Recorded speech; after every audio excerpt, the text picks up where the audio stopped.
Сьогодні навіть важко й уявити, якою популярністю користувалося ім'я богатиря з Полтавщини Івана Піддубного у кінці 19-го, початку 20-го століття. У міжнародному спорті воно було одним із найбільш відомих і почесних.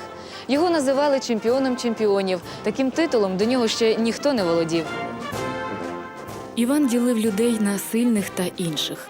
Його улюбленим жартом було дати кому-небудь потримати свою тростину. 99 чоловік із 100 опускали її собі на ногу. Ця тростина, з вигляду дерев'яна, усередині була відлита щавуно і важила майже 20 кілограмів. «Чи є на землі ще хтось, хто вас може перемогти?» – запитували Піддубного. На килимі немає. А в житті мій батько був сильніший за мене. А ще жінки. Якби не одна жінка, а точніше дівчина, Іван, можливо, і борцем не став би, а залишився би простим селянином, як його батько та брати. Іван Піддубний народився 8 жовтня 1871 року на Полтавщині, неподалік містечка Золотоноша в селі Красенівка. Його рід по матері Науменки відзначався добрим здоров'ям та довголіттям. Дехто навіть і до 125 років доживав. А родина Піддубних прославилася на всю Полтавщину неймовірною силою. Батько Максим Іванович міг зупинити бричку, ухопившись за колесом. За роги пригинав до землі бугая і легко міг кидати п'ятипудові мішки з зерном на віз і гнути підкови. А от жили Піддубні небагато. Спробую всіх прогодувати. Окрім старшого Івана, у батька з матір'ю росли ще Мотря, Марина, Митрофан, Євдокія, Омелян і Микита. А землі біля хати трошки, то й у полі 2 десятини. Тому й Оленку, дочку заможного селянина Вітяка, за Івана заміж не віддали. Тоді батько відіслав ображеного красеня сина у сусіднє село Богодухівку до діда, від гріха подалі. А хтось порадив Іванові поїхати до Криму, де він міг би непогано заробити у порту. Тож 23-літній парубок вирішив: підзароблю грошенят, вернуся, заведу хазяйство, батько Оленки ще жалкувати буде. І влаштувався вантажником у Севастопольському порту. По 14-16 годин на день носив трапом багатопудові мішки. Доля, як то кажуть, підштовхнула Піддубного у спину. 1896 року він випадково у Феодосії потрапив на виставу бродячого цирку. Двічі спостерігав за борцями на манежі, а на 3-й раз попросив дозволу спробувати свої сили. І ніхто не зміг покласти його на лопатки. Одного разу сусіда Іванових батьків, який їздив до Криму, привіз Піддубним звістку. Іван ваш недолугий із спорту пішов і гирі в цирку кидає. Кажуть, дівка-мад'ярка його заманила, яка у них в цирку по канату ходить. Женитися він на ній зібрався. Брати одразу написали Іванові. Батько на тебе гніваються і погрожують зламати об тебе голоблю. Краще до Різдва не приїзди. Ну що ж, не приїзди, так не приїзди. А як Емілію залишиш? Йому тільки 27, а їй вже майже 40. Він був абсолютно зачарований пристрастю зрілої та досвідченої в амурних справах жінки. А вона чомусь не поспішала за нього заміж. Все на глядачів своїми чорними очима поглядала. Напевне, багатого жениха шукала. І незабаром він зрозумів, закохане серце підказувало правильно. Не був він єдиним володарем цієї красуні. Втекла його кохана Емілія з багатим купцем. Та попри все Іван цирку не покинув. Перед Алі він виходив, тримаючи на порозтягнутій руці 3 гімнастів. Іншого разу брав на плечі дерев'яний телеграфний стовп, а з обох боків звисало чоловік по 10, доки стовп не ламався. Але головний номер – боротьба. Завдання – повалити супротивника. Піддубному, з ким би він не боровся, це вдавалося щонайбільше за 5 хвилин. Одного разу, гойдаючись на трапеції, гімнастка Маша Дозмарова кокетливо попросила Піддубного: «Іване, зніміть мене». Однією рукою обійняв її за талію, і коли поставив Машу на землю, з'ясувалося, що вона йому і до плечей не дотягується. Тепер кожного разу після вистави Іван проводжав Машу додому. Дорогою вона про щось весело щебетала, а він здебільшого сором'язливо відмовчувався, погладжуючи вуса. Він міг би посадити її собі на долоню, настільки вона була крихітною і тендітною. Любов була взаємною.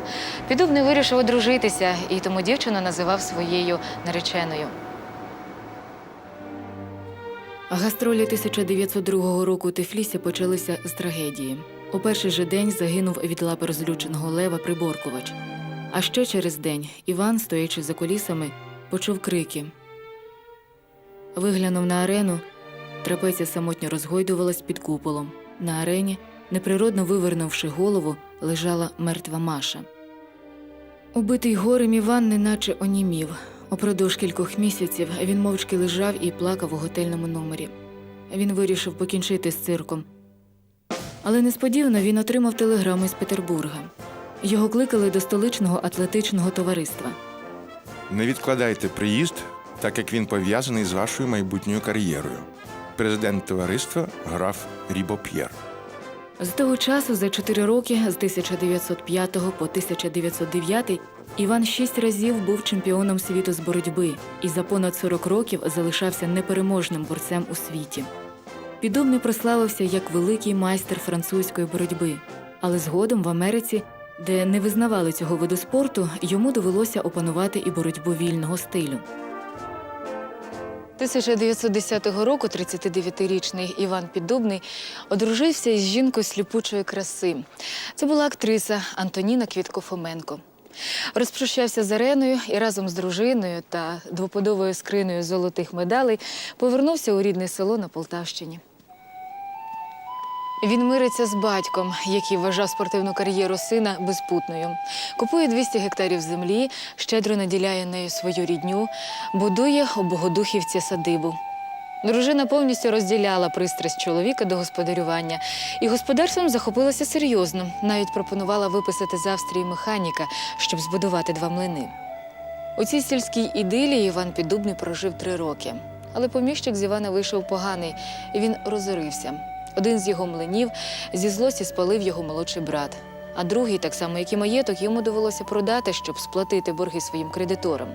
Гроші закінчилися, і хоча йому вже було за 40, довелося повертатися на бійцівський килим. Про Піддубного знову заговорили, його знову побачили на циркових манежах, на підмостках літніх театрів. Але заробляти на шикарне життя вимогливій Антоніні йому ставалося важче. Часи ж наступали якісь неспокійні. Піддубний погано розбирався у розкладі сил, що боролися за владу і обіцяли незабаром прекрасне життя. Зі своїх гастролей Іван Максимович привозив дружині зовсім не такі кошти, про які вона мріяла.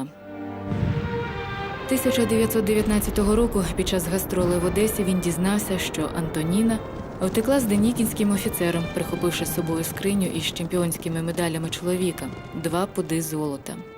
Не пройшло й півроку, як дружина прислала листа. «Ванечка, пробач, на колінах пройду увесь шлях до тебе». Він не пробачив і не відповів. Ось тільки у погляді чемпіона чемпіонів з того часу назавжди залишилася якась гіркота.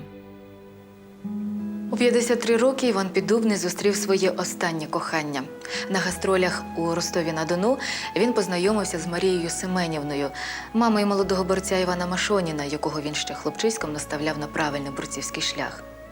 Його 40-річна мама була вдовою, працювала у пекарні і була приємною та хазяйновитою.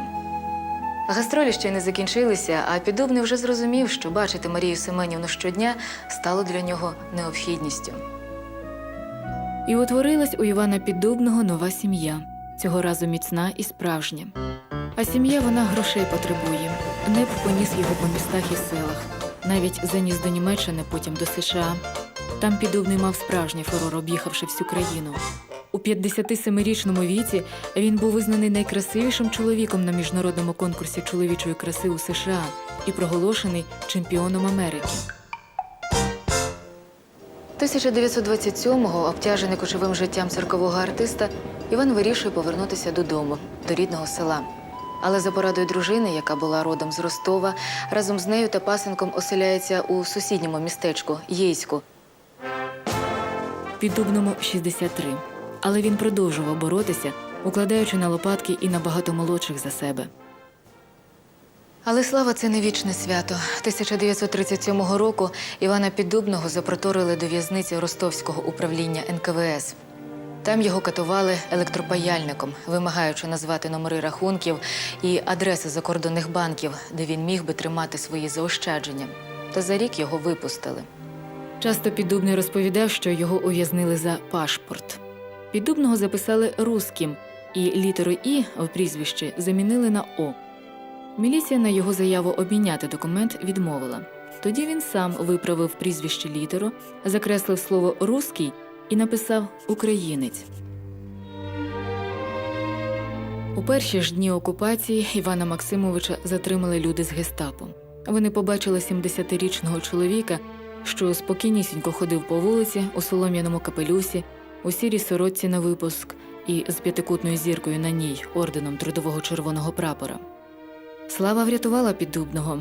Його ім'я було добре відоме німцям. Більш того, скоро він почав працювати маркером у більярдній. Треба було якось годувати свою сім'ю.